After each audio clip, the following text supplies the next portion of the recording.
Challenges अनेक आहेत. त्यातलं सगळ्यात मोठं चॅलेंज आपल्या कोकणातलं भौगोलिक स्थिती. आपल्याकडच्या जागा हे उंच सकल आहेत, त्याच्यामुळे आपल्या इकडे मेकनायझेशन, शेतीमध्ये जे मेकनायझेशन असतं की यांत्रिकीकरण असतं ते खूप कठीण आहे. आणि आपल्याकडच्या भागाला सुटेबल अशा यांत्रिकीकरणाची योजनासुद्धा सरकारकडून नसतात. त्याच्यानंतर आत्ता हळूहळू आपल्याकडे जे काय प्रॉब्लेम येतात ते कीटकांची प्रतिकारशक्ती वाढल्यामुळं जी औषधांची उपयुक्तता आपल्याला फारशी दिसून येत नाही. आणि नवीन औषधांचं बाजारामध्ये एखादा नवीन संशोधित झालेलं बाजारात केमिकल आलं आहे किंवा औषध आलं आहे की ज्याच्यामुळं कीटक आपण चांगल्या प्रकारे नियंत्रित करू शकू.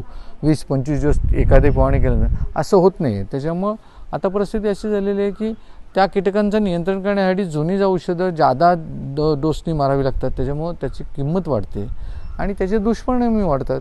तर त्याच्यामुळं आत्ता परिस्थिती अशी झालेली आहे की गेले काही 4-5 वर्ष वांज मोहराचा प्रॉब्लेम सगळ्यांना यायला लागला आहे. आणि वांज मोहराचा प्रॉब्लेम येण्याचं कारण तेही असू शकेल की आपला कीटकनाशकांचा अमर्यादित वापर सुरू झालेला आहे, त्याच्यामुळं हाही प्रॉब्लेम येत असेल.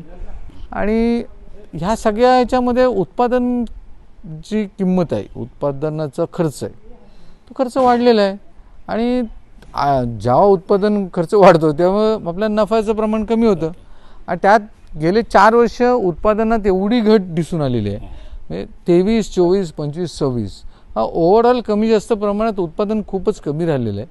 आणि त्याच्यामुळं आंबा शेतकरी तसा अडचणीत आहे. नंतर आता ह्या आमच्या यांत्रिकीकरण कमी असल्यामुळं आम्हाला मजुरांची आवश्यकता असते आणि मजुरांची शॉर्टेज ही ॲग्रिकल्चर सेक्टरला आहेच, बांधकाम सेक्टरला सुद्धा आहे, ती अडचण आहे.